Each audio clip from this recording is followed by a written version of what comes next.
네, 자 252페이지 제5장의 3절이 되겠습니다. 252페이지 제5장의 3절 열어주시고요. 회사 코드는 1400번으로 로그인하시면 되겠습니다.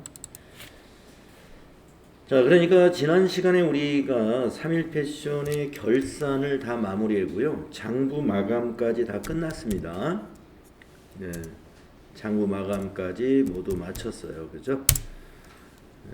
그리고 이번에는 제3절 재무제표 작성하기 이 부분을 보도록 하겠습니다. 자, 우리가 이제 재무제표 하면은 이제 재무제표의 종류가 모두 5가지가 있죠.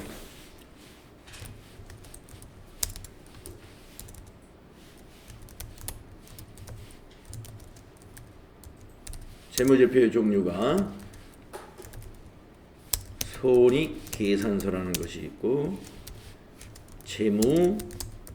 재무상태표라고 하는 재무제표가 있죠. 현금 흐름표라는 재무제표도 있고 자본 변동표라고 하는 재무제표도 있죠. 그리고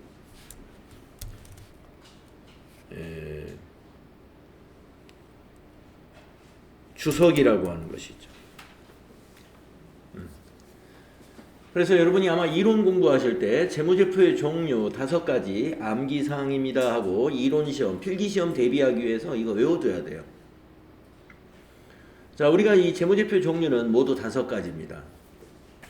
5가지인데 회계 프로그램에서 자동으로 만들어지는 회계 처리에 의해서 만들어지는 재무제표는 이 2가지예요. 손익계산서, 재무상태표. 그리고 현금 흐름표나 자본변동표, 주석은 별도의 작업을 통해서 만들어내야 됩니다. 네, 자, 우리가 상장 기업의 경우는 현금 흐름표, 자본변동표, 주석을 모두 만들어서 재무제표에 포함시키는 게 맞습니다. 그런데 이제 비상장 기업은 손익계산서, 재무상태표, 네, 2개만 만들어도 돼요.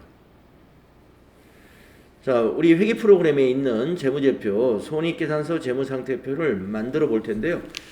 그동안 여러 번 봤었죠. 그냥 조회하면 만들어집니다. 이미 다 결산 수정무게까지 다 끝났기 때문에 현재 상태에서 손익계산서나 재무상태표를 조회하면은 12월 31일 기준에 손익계산서, 재무상태표를 우리가 작성해 볼 수 있습니다.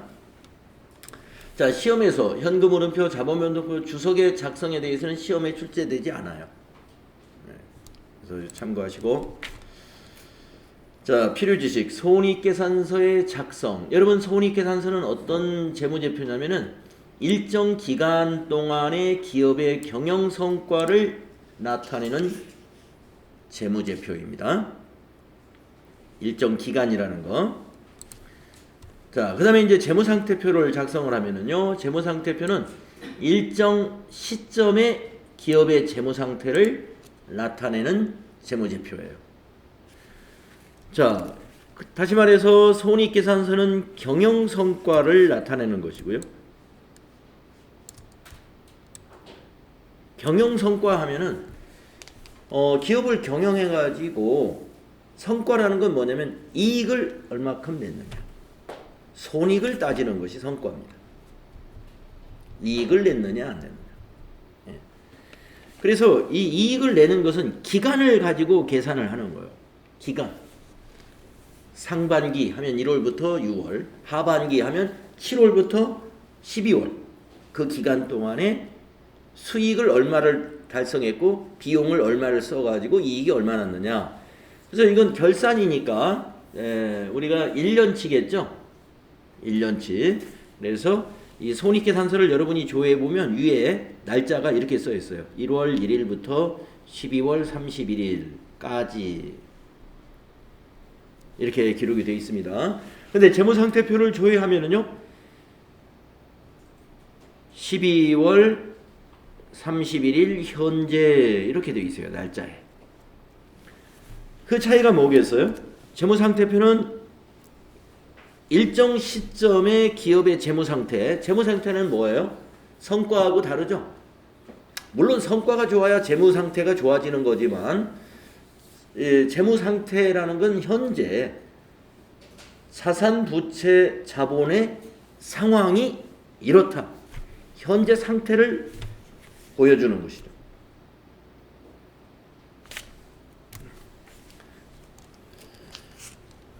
그래서 재무제표 한번 작성해 보겠습니다. 수행 1번 3일 패션의 당기분 손익계산서 작성을 수행하시오. 자, 한번 해보시게 되면은 여러분 손익계산서를 클릭하시고 12월로 조회하시게 되면 우리가 어제 마감을 해놔가지고 마감이라는 빨간 단추가 보이네요. 자, 손익계산서를 이렇게 조회하면은요, 이거는 이제 우리 PC 화면으로 보는 이 화면이 되겠고, 이것을 이제 외부에 공표하려면은 인쇄 버전으로 출력해가지고 이제 신문에도 게시를 하고 필요한 곳에 이제 인쇄물로 배포할 거 아니에요? 이 화면을 이대로 배포하는 것이 아니고 인쇄 버전을 한번 보겠습니다. 저 위에 있는 인쇄 한번 클릭해 보세요. 그러면 여기 인쇄 버전으로 보이는 그림이 여기 보이죠? 손익계산서. 네. 그래서 우리가 이제 교재에 어떤 그 손익계산서를 인쇄를 해 놓는다든가 그러면 이런 모양으로 이렇게 보입니다. 네, 이런 모양으로 양식이 이렇게 작성이 돼요.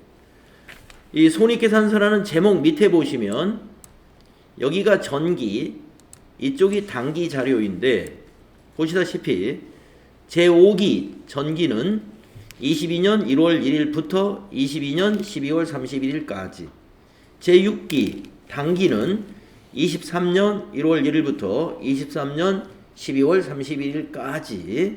네. 손익계산서는 기간으로 표시합니다. 언제부터 언제까지의 성과다. 요 기간 동안의 매출액은 얼마였고 매출 원가 비용이 얼마여가지고 매출 총이익은 얼마였으며 판매 관리비를 이만큼 지출해가지고 영업이익이 이렇게 되었다.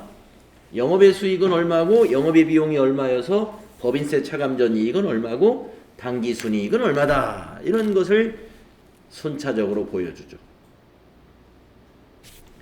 이 손익계산서 양식을 여러분이 완벽하게 알아놔야 돼요. 자, 그러면은 우리가 이제 시험 보실 때 질문에 답을 찾을 때는 인쇄 버전으로 볼 필요는 없습니다. 네, 닫고 이 화면에서 그냥 보시면 돼요. 네.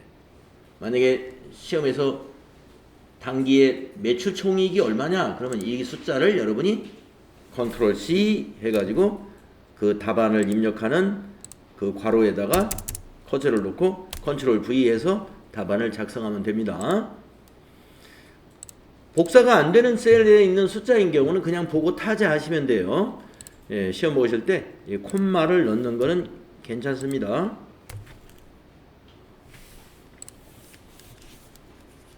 자, 다음 질문을 보겠습니다. 수행 2번 3일 패션의 당기분 재무상태표 작성을 수행하시오.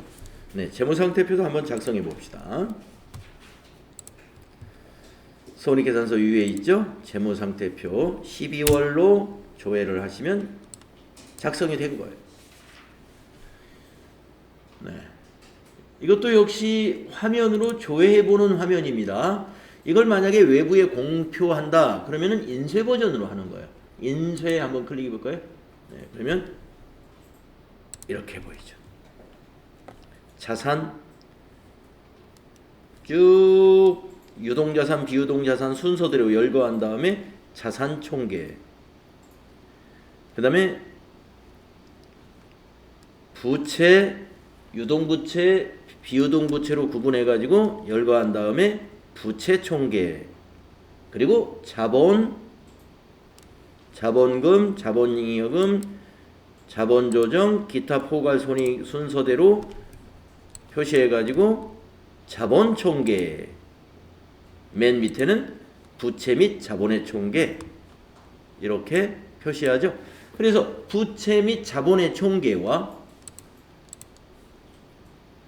1페이지에 있는 자산의 총계는 언제나 일치해야 되는 거죠. 네, 일치합니다. 자, 그리고 재무상태표 아래 날짜를 보시게 되면 재무상태표라는 제목 밑에 날짜를 보면은 조금 전에 손익계산서하고는 날짜 표시 방식이 다르단 말이에요. 제5기 2022년 12월 31일 현재, 제6기 2023년 12월 31일 현재. 네, 며칠 현재라고 하잖아요. 그래서 재무상태표는 우리가 일정 시점의 재무상태를 나타내는 결산 보고서이죠. 그래서 가로 넣기로 문제를 낼 수도 있어요. 예. 손익계산서의 가로, 이제 아까 그 우리 교재에 있었던 이런 내용이죠. 예. 이런 거. 손익계산서는 괄호 기업의 경영성과를 나타내는 결산보고서이다. 네, 괄호에 들어갈 적당한 것은 1. 일정 시점, 2. 일정 기간, 3. 4. 이렇게 보기를 넣는 거죠.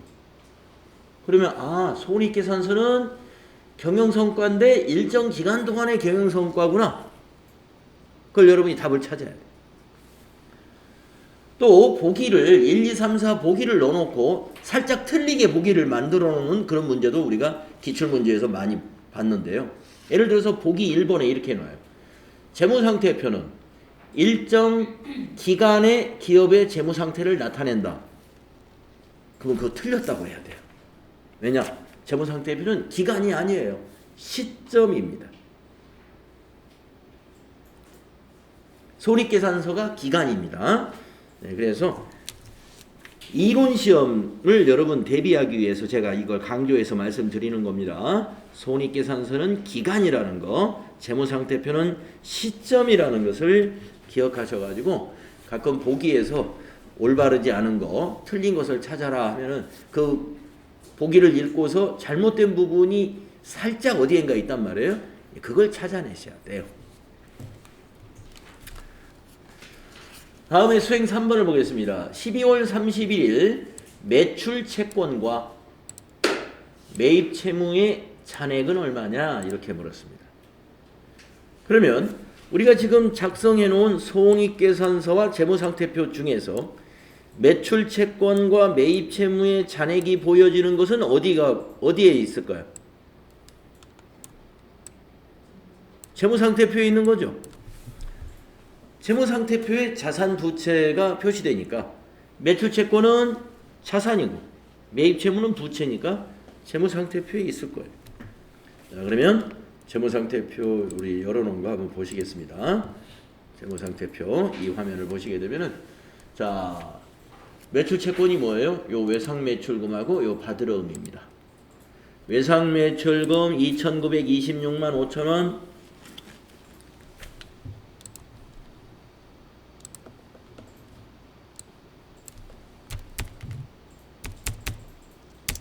더하기 받으러움 350만원,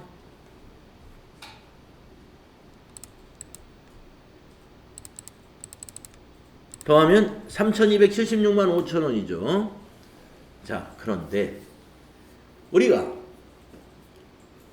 매출채권, 매입채무 또는 현금성 자산 하면은 여기서 현금성 자산은 현금, 당좌예금, 보통예금까지네요. 또 매입채무 하면은 밑에 유동부채에서 외상매입금과 지급어음이죠. 여러분 개정과목 암기하셨죠? 네. 매입채무 하면 유동부채에 있는 외상매입금과 지급어음이 매입채무예요. 자, 그런데 지금과 같이 매출채권, 매입채무 또는 현금성 자산이 얼마냐 이렇게 물을 때는요, 재무상태표에 와가지고 저처럼 지금 했던 것처럼 이렇게 더하거나 그러지 말고 여기 제출용이라고 하는 탭으로 클릭을 해보세요.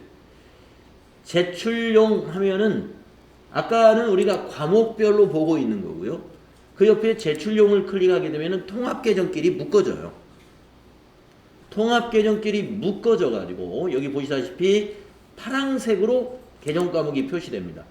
현금 및 현금성 자산은 아까 계정 과목에 있었던 현금, 보통예금, 당좌예금이 더해진 거고, 이 매출채권은 외상매출금과 받으러금이 더해진 거예요. 자, 아까 계산기로 더했던 요 숫자하고 한번 비교해 보세요. 32,765,000 32,765,000 같죠? 예. 그래서 매출채권, 매입채무 이런 통합계정으로 질문을 하게 되면 과목별에 가서 더하느라고 시간을 낭비하지 마시고 제출용 클릭을 해서 거기에서 바로 답을 기입하셔야 된다. 훨씬 빠르죠. 예. 요거 딱 클릭해서 컨트롤 C 해가지고 그 답안 기록하는 칸에다가 컨트롤 V 하면 된다, 이런 얘기입니다.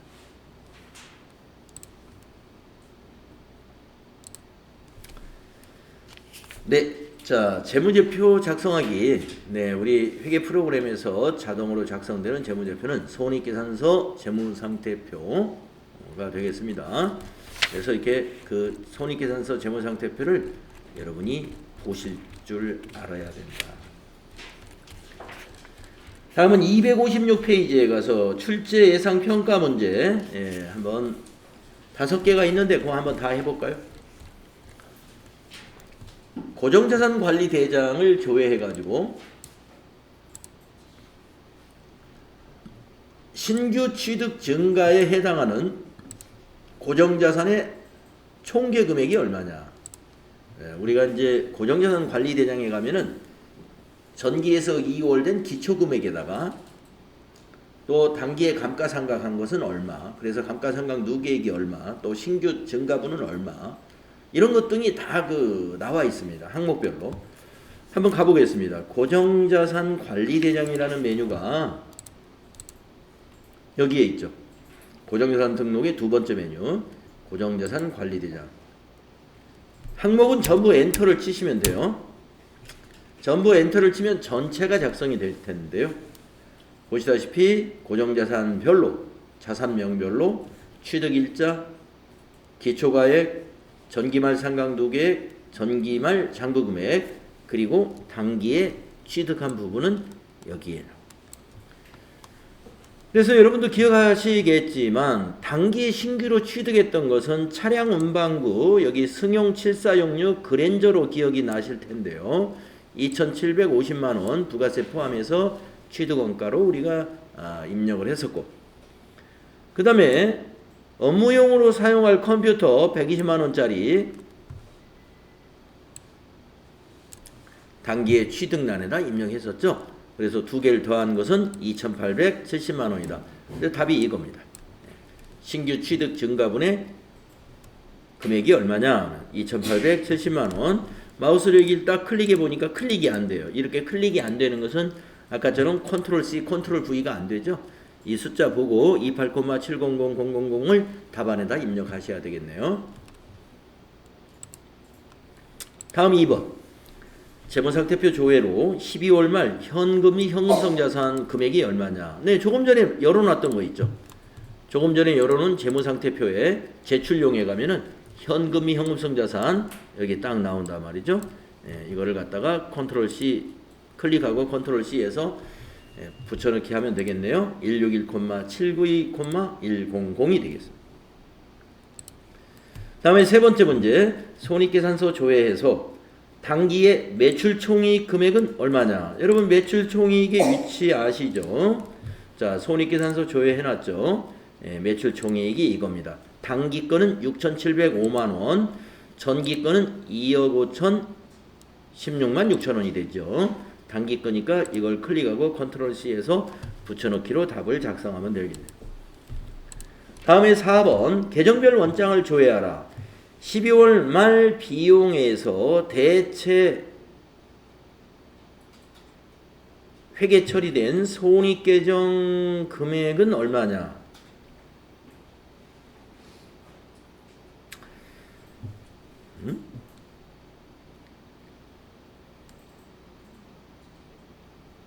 비용에서 대체된 거, 그러면 손익이라는 계정별 원장을 보라는 걸까요? 네, 한번 가보겠습니다. 네, 계정별 원장에 가서 손익이라는 임시 계정을 한번 찾아보겠습니다.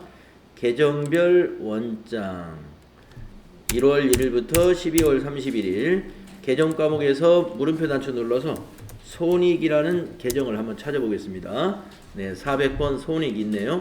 확인. 뒤에서도 400번 엔터 치겠습니다. 네.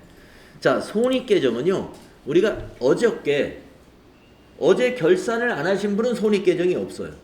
네, 어제 우리 결산한 사람들은 손익 계정이 지금 만들어져 있습니다.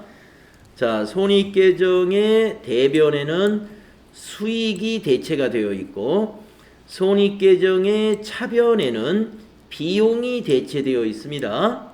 그리고 거기에 차액 4,745만 3,250원이 어디로 갔어요? 당기순이익이 미처분 이익잉여금으로 대체되죠? 이익잉여금으로. 계정 과목은 미처분 이익잉여금이었어요. 요게 그걸로 대체가 됐습니다. 자, 여기서 질문은 이거예요. 답은 이거예요. 6309672로 이거 클릭하고 컨트롤 C 해서 답안에다가 붙여넣기 하면 63,096,715가 되겠습니다. 그래서 계정별 원장에서 손익계정을 조회해서 비용에서 대체된 손익계정 차변으로 비용 대체된 게 총 얼마인지 볼 수가 있겠네요. 다음은 5번. 재무상태표 조회. 12월 말 재무상태표에 미처분 이익잉여금 금액은 얼마냐. 자, 재무상태표를 보게 되면은 아까 열어놓은 거 있죠? 재무상태표 밑에 가보시면은 자본 쪽에서 미처분 이익잉여금의 당기 순이익이 여기 괄호 열고 표시되어 있는데 지금 여기서 미처분 이익잉여금이 얼마냐고 물어본 거죠. 미처분 이익잉여금은 여기 97,743,285 컨트롤 C에서 붙여넣기 하시면 된다. 네. 우리가 재무제표를 만들고요. 이렇게 질문에 답까지 하는 요령을 연습해 봤습니다. 다음은 제6장으로 넘어가 보시고요. 혹시 지금 데이터가 저하고 틀려가지고 좀 불편하시다 그러면은 6장으로 넘어갈 때는 여기 회사 코드를 더블 클릭해 가지고 여기 위에 거 여기 회사 코드 저 제목 표시줄에 보이죠? 거기를 더블 클릭해서 여기 회사 코드를 5장 완료 3005번으로 로그인해서 하게 되면은 이 다음부터는 이제 데이터가 저하고 똑같아집니다. 자, 저는 그냥 1400번으로 계속 할 거고요. 지금 데이터가 틀려져서 좀 불편하다 하시는 분은 회사를 바꾸세요. 3005번 5장 완료된 회사로 로그인 하시면 요 다음부터 숫자가 같아집니다.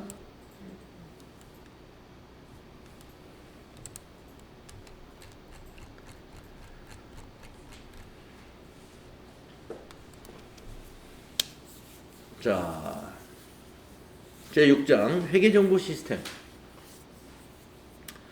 자, 회계정보 시스템에서는 우리가 여기에서는 회계 분석에 관한 것을 좀 공부를 할 거예요. 회계 프로그램 운영에 관한 것은 우리가 앞에서 지금까지 도전 프로그램을 계속 운영해 왔기 때문에 기본적인 건 다 알고 계시는 거고 우리가 이제 오늘 하는 것은 정보를 어떻게 활용해야 되는 것인가 활용하는 그 내용을 좀 알아보도록 하죠. 그래서 259페이지의 필요 지식들을 한번 보도록 하겠습니다. 자, 우리가 동그라미 1번에 보면 회계장부는 주요부와 보조부로 구분을 하게 되는데요. 주요부라는 말은 주요장부라는 뜻이고요. 보조부라는 것은 보조장부라는 뜻입니다.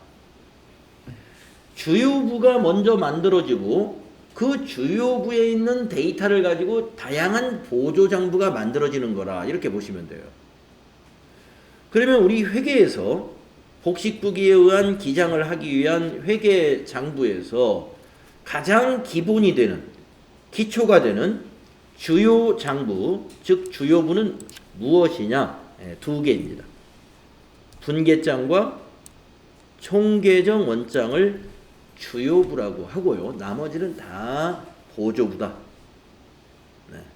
분계장, 총계정 원장. 자, 그 다음에 동그라미 2번. 전표를 인쇄할 수 있어요. 전표 출력이라는 메뉴에 가서도 인쇄를 할 수 있고요. 우리가 전표를 입력하는 화면에서 앞에 그 전표 체크박스 있거든요.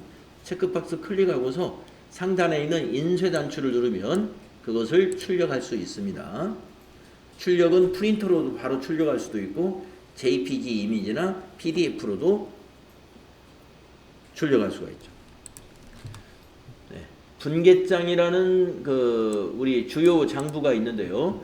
분계장을 가보면은 우리가 전표 입력했던 내용이 그대로 다 보입니다. 이제 전표 입력할 때는 우리가 입금 전표나 출금 전표 하면 한 줄로만 기록이 되어 있습니다만 분계장에 가면 다 나눠져 있어요. 차변, 대변, 차변, 대변으로 전부 나눠져 가지고 있습니다.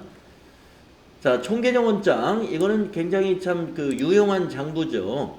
그래서 계정 과목별로 차변, 대변, 잔액을 이 세 가지 데이터를 볼 수가 있는데 월별로 보면은 월별 합계가 되어 있고 일별로 보게 되면은 일자별로 볼 수가 있습니다. 또 계정별 원장, 네, 계정별 원장은 그 거래의 적요라든가 세부적인 내용까지를 볼 수 있는 것이죠. 그래서 총계정 원장에서 월별 합계를 더블 클릭하게 되면 계정별 원장으로 자동으로 조회 화면이 연결이 됩니다.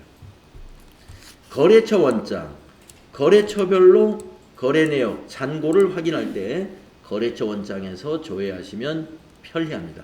거래처 관리에 필요한 장부이고요. 메인 매출장, 우리가 메인 매출 전표를 입력할 때 과세 유형을 우리가 구분해 가면서 입력했잖아요. 11번이다, 13번이다, 17번, 또 매입에서 51번이다, 53번이다, 54번이다, 57번. 그런 유형을 구분해 가면서 입력을 했었는데 그 유형이 매우 중요했죠. 매입 매출장에 가서 유형별로 거래를 조회해 볼 수가 있어요. 유형별 장부를 본다라고 보면 되겠습니다. 자, 그래서 제 장부 검색 한번 해보겠습니다. 문제가 두 개밖에 없네요. 첫 번째 문제. 당기 중 외상 매입금 상환액은 총 얼마인가? 총계정 원장 또는 계정별 원장에서 조회하라 그랬습니다. 그러면 총계정 원장에서 조회를 하겠습니다. 자, 외상 매입금 총계정 원장에 가서 한번 찾아보겠습니다. 네, 여러분 총계정 원장 여기 있죠? 클릭하시고 엔터 계정 과목에서 그냥 엔터 치시고 외상 매입금은 부채니까 여기 자산 부채 순이니까요. 네, 여기 밑에 251번의 외상 매입금이 보이네요. 클릭하시고 오른쪽에 지금 외상 매입금의 월별 자료를 보고 있는 것입니다. 월별로 차변, 대변, 그리고 잔액을 보고 있는 거예요. 자, 그러면 여기서 질문이 뭐였냐면은 외상 매입금의 상환액이 얼마냐? 연간. 자, 외상 매입금 여러분 부채라는 거 알고 계시죠? 자, 부채는 대변에서 증가하고 차변에서 감소하는 거 알고 계시죠? 예. 그러면 질문이 지금 상환이라고 했어요. 상환. 예. 상환이라는 건 갚았다는 것이죠. 부채를 갚았다는 것은 부채가 감소되는 겁니다. 따라서 차변을 봐야 돼요. 그래서 차변의 합계가 1,000만 원이잖아요. 그래서 1,000만 원이다. 이렇게 찾아서 기록할 수 있어야 됩니다.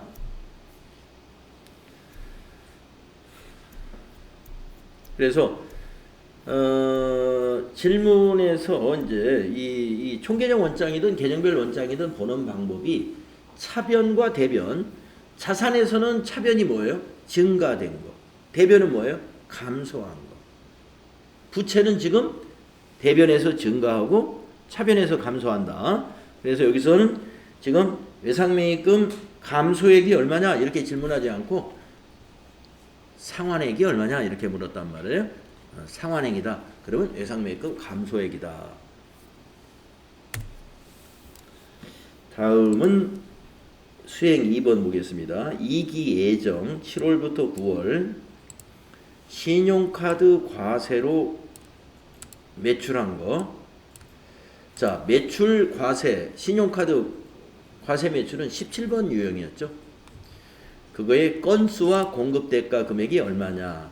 뭐 한 건 정도밖에 아마 없을 겁니다. 우리 입력했던 기억이 그렇게 되는데 한번 가서 조회해 보겠습니다. 메인 매출장에서 조회하라 그랬어요. 자, 메인 매출장 여기 있습니다. 네, 클릭하시고 기간은 엔터를 치면은 1년으로 입력이 됩니다. 1월 1일부터 12월 31일. 구분에서는 매출을 선택해야 되겠네요. 1번 매출. 과세 유형에서는 매출에서 17번을 선택해야 되겠네요. 신용카드 과세. 그것이 17번 카과였죠. 예. 그리고 엔터를 쳐주면 돼요. 전체. 예. 한 건이었습니다. 8월 30일 날 오상식에게 남성 바지 판매한 거. 그래서 건수와 공급 대가가 얼마냐 그랬으니까 건수는 한 건, 공급 대가는 합계를 가리키는 말이에요. 공급 가액에다가 부가가치세를 더하면 그것을 합계라고 그러고 다른 말로 공급 대가라고 합니다. 공급 대가는 합계를 가리키는 말입니다. 부가가치세법에서 공급 대가는 합계, 세금을 포함한 금액.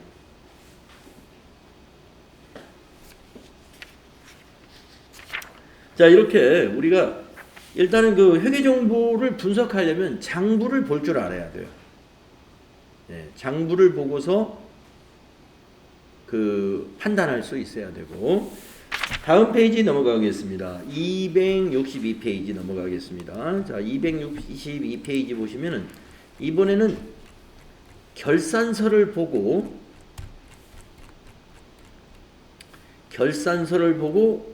분석하는 지표가 뭐가 있는지 한번 알아보도록 하겠습니다.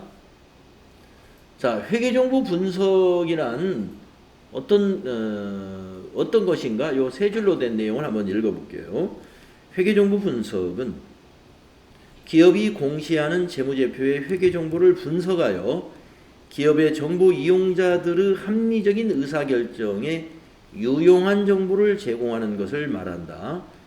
회계정보 분석 자료는 투자자의 투자 의사 결정과 채권자의 신용 의사 결정의 위험과 수익을 측정하는 것이다. 네, 그래서 이제 우리가 이 채권자의 신용 의사 결정에 측정하는데 이 그 회계 정보 분석을 하기 위해서 그러니까 채권자를 은행을 한번 예를 들어볼까요? 은행이 기업에게 운영 자금을 만약에 대출을 해준다. 그러면은 기본적으로 단기 또는 전기 최근 2년이나 3년치 손익계산서하고 재무상태표 그거를 국세청 자료를 제출해 달라. 이렇게 요구할 거예요. 그러면 은행은 이제 돈을 빌려주는 입장이니까 채권자 입장이란 말이에요. 그러면 채권자가 왜 손익계산서나 재무상태표를 봐야 되느냐? 보고 판단해야 되느냐?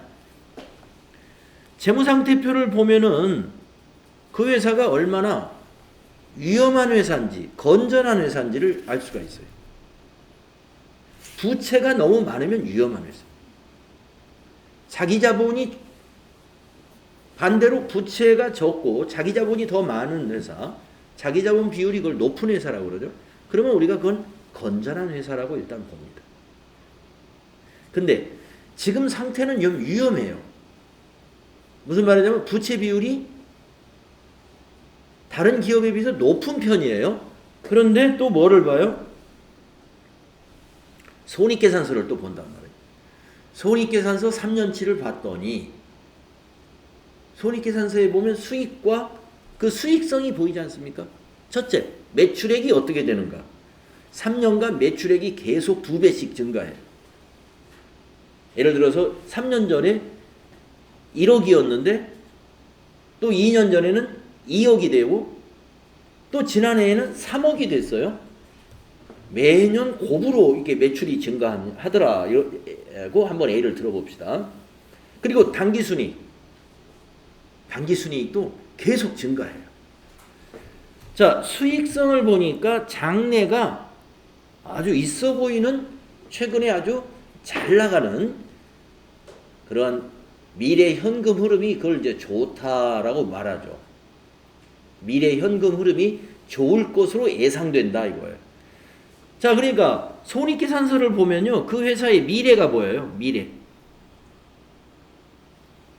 미래를 보는 것이고, 재무상태표는 뭘 보냐면요, 재무상태표는 그 회사의 현재를 보는 거예요. 현재.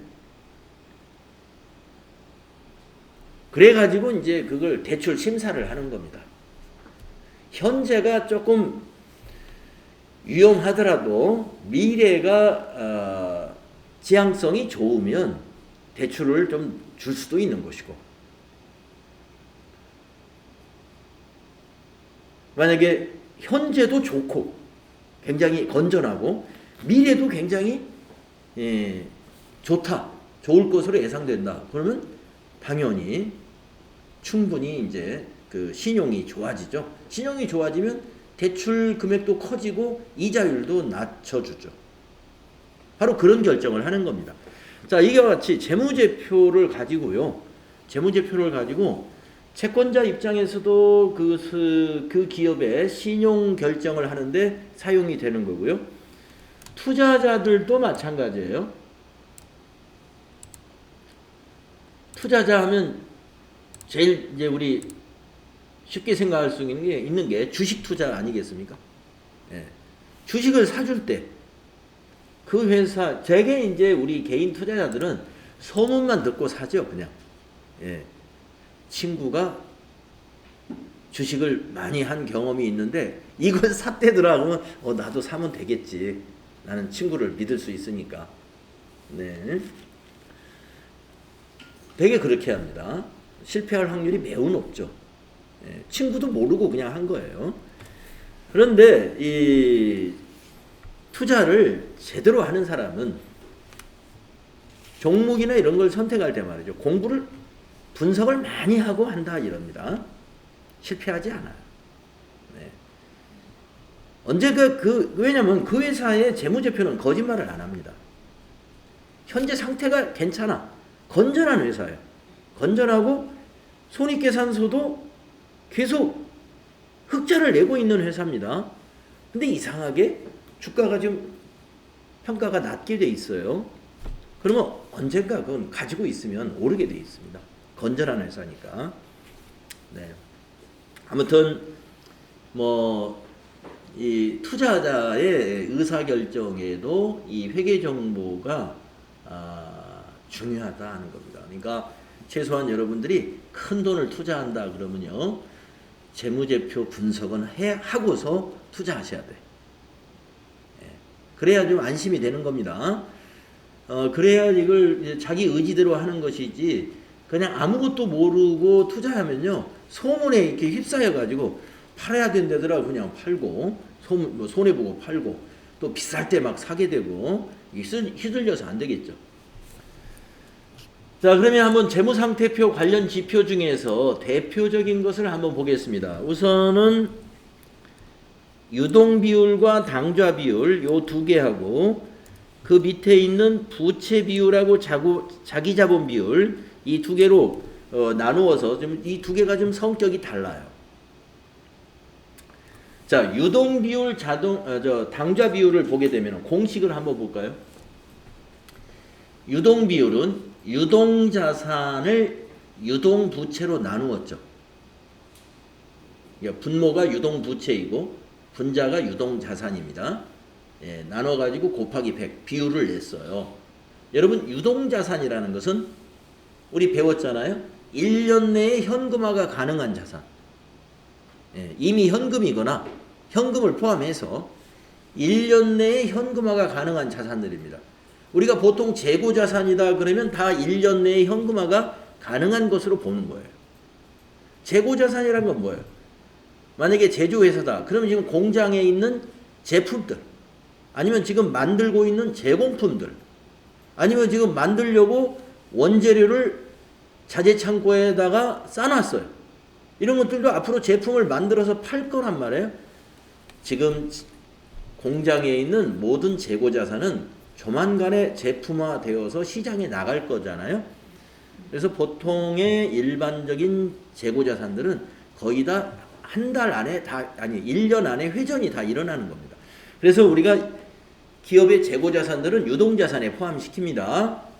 자, 그러한 유동자산과 유동부채를 비교하는데, 유동부채는 뭐예요? 1년 내에 지급해야 될 의무가 있는 부채죠. 1년 내에 갚아야 되는 부채입니다. 그것과 비교하는 거예요. 그래서 최소한 여러분 생각해도 그렇죠. 유동자산하고 유동부채가 같아야 되겠죠. 아무리 나빠도. 그래야 유동자산으로 1년에 갚아야 될 빚은 커버할 수가 있잖아요. 근데 이것만 가지고 회사가 운영되는 건 아닙니다. 이게 이제 비용이 1년 동안 회사를 끌고 가려면 비용도 발생하는 거예요. 비용도. 그러기 때문에 유동 비율이라는 것은 최소 100% 이상이 되어야 된다. 이렇게 보면 되겠습니다.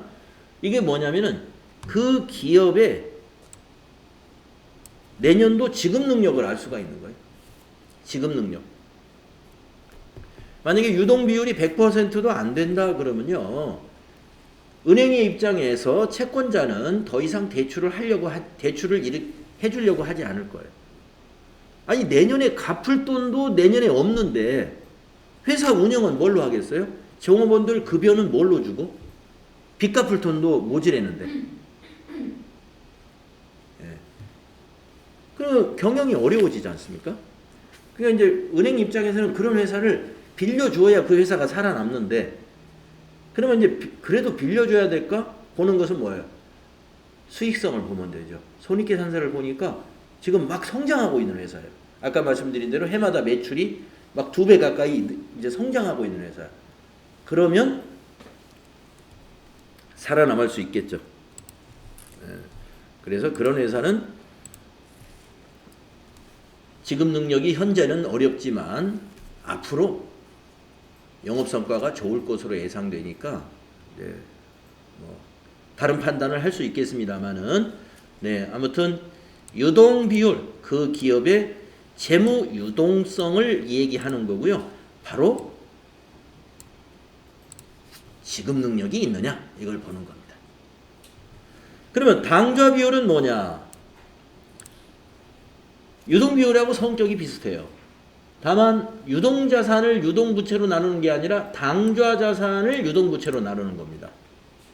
자, 그러면 당좌자산은 뭐냐? 현재 현금과 예금이 당좌자산이에요. 지금 기업이 이미 현금화 해놓은 거. 현금, 예금, 그 다음에 여유자금을 가지고 주식 같은 거 사놨으면 그 유가증권들. 예, 언제든지 유가증권은 팔면 현금이 되는 거니까. 그래서 당좌자산은 이미 현금화되어 있는 자산들인데 그것을 유동부채하고 비교합니다. 그러면 당좌자산으로 1년치 채무는 이행할 수 있다는 거죠. 그러면 이게 만약에 100%가 나오면 그러면 지급 능력이 아주 뛰어난 회사예요. 그러니까 이제 영업을 해서 제품 팔아서 남은 돈은 뭐예요? 그거 가지고 운영도 하고 급여도 주고 운영도 하면서 또 재투자도 해야 되고, 기업이 또 재투자도 하죠. 재투자도 하고 인건비도 지급하고 이제 제품 생산해 가지고 파는 것은 그렇게 해결할 수 있겠죠.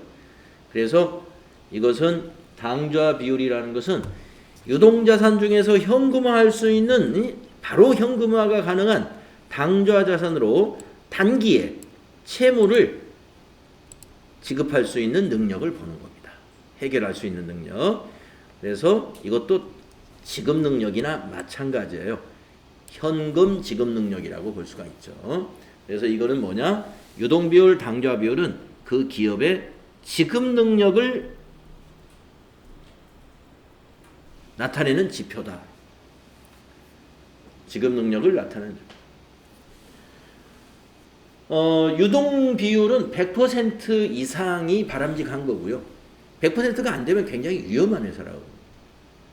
당좌 비율은 100%가 되면은 아주 지급 능력이 양호한 회사라고. 자, 그 다음에 그 밑에서 이제 부채 비율하고 자기 자본 비율이 있겠는데요. 부채 비율과 자기 자본 비율은 그 기업의 부채 비율은 그 기업이 얼마나 위험한가, 자기 자본 비율은 그 기업이 얼마나 건전한가. 서로 상반되는 비율입니다만은 이 두 가지는 결국에 그 기업의 건전성을 보는 거예요. 건전성. 위험하다 그러면 건전하지 않은 거고, 위험하지 않다 그러면 그거 건전한 거죠. 자, 부채 비율의 공식을 보면 부채 총계를 자기 자본으로 나누어서 곱하기 100을 한 비율입니다. 만약에 100%가 나왔다 하는 말은 뭐예요? 부채가 1억이고 자기 자본도 1억이다. 그러면 순수한 내 자산과 빚이 1대1이라는 얘기예요. 1대1. 그러면은 부채 비율이 100%다 하면 그게 위험한 건 아닙니다. 문제는 부채 비율이 그보다 더 높은 게 위험해요. 부채 비율이. 그래서 부채 비율은 높을수록 위험하다. 높을수록 위험하다. 자기 자본 비율은요, 높을수록 건전한 겁니다. 만약에 여기 부채 비율이 100% 나온 기업이면 자기 자본 비율은 몇 %인지 한번 따져보세요. 자, 부채와 자본이 똑같아요. 1억, 1억. 그러면 자산 총계가 얼마예요? 2억이죠. 자산은 부채 더하기 자본이잖아요. 그러면 자산 총계가 2억이죠. 자기 자본이 아까 얼마였어요? 1억이죠. 그래서 부채 비율이 100%인 회사는 자기 자본 비율이 50%라는 얘기예요. 자기 자본 비율이. 자기 자본 비율이라는 것은 그 회사가 가지고 있는 총 재산 중에서 순수하게 자기 것을 말하는 거예요. 부채를 뺀 자기 것. 회사를 청산하면은 주주가 가져갈 수 있는 크기. 그게 자기 자본이죠. 그 자기 자본 비율이 50%이면 부채 비율은 100% 되는 겁니다.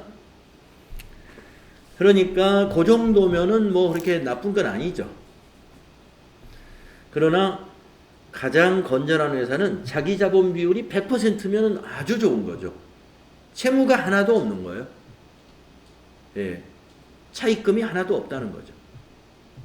빌린 돈이. 그래서 자기 자본 비율이 100% 가까이 갈수록 건전한 회사가 되는 거고, 100%보다 멀어질수록 위험한 회사가 된다. 이렇게 보시겠습니다. 그래서 현재 상태를 보는 거예요. 아까 말씀드린 대로 이 재무제표의 분석은 그 기업이 현재 이런 상태구나.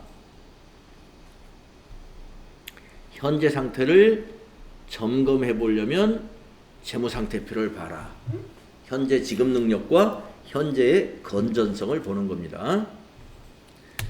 자, 맨 밑에 있는 총자산 회전율은 매출액 나누기 총자산입니다. 그래서 자산의 회전율이 얼마나 높은가 이런 걸 보는데, 이 회전율이 낮은 회사는 자산을 가지고 있는데 비영업용 자산이 많은 회사들은 회전율이 떨어져요. 그건 무슨 회사냐면 영업을 해서 벌어가지고 기계장치라든가 이런 원자재라든가 이런 데 투자한 게 아니라 뭐 논밭을 사놨다든가 임야를 사놨다든가, 네, 그러니까 이제 부동산을 주로 많이 사놓은 회사들, 이런 회사들은 그게 영업과 상관이 없잖아요, 부동산이. 그래서 그런 경우는 이 총자산 회전율은 떨어지죠. 그 회사는 이제 영업을 해서 그 돈을, 여유 자금을 영업 활동을 통해서 이제 수익을 창출하려고 하기보다는 이 부동산을 가지고 있다가 이제 부동산이 가격이 오르면 되팔아 가지고 영업 외 수익, 유형자산 처분이익 또는 투자자산 처분이익 이런 것을 실현하려고 그렇게 할 수도 있겠지만은, 네, 아무튼 총자산 회전율, 자산을 효율적으로 사용하고 이용하고 있는가, 그걸 점검할 수 있는 겁니다. 이거 회전율이 높을수록 좋은 회사예요. 자, 좀 쉬었다가 다음 시간에 이 손익계산서 관련 지표 이어서 한번 우리 알아보도록 하겠습니다.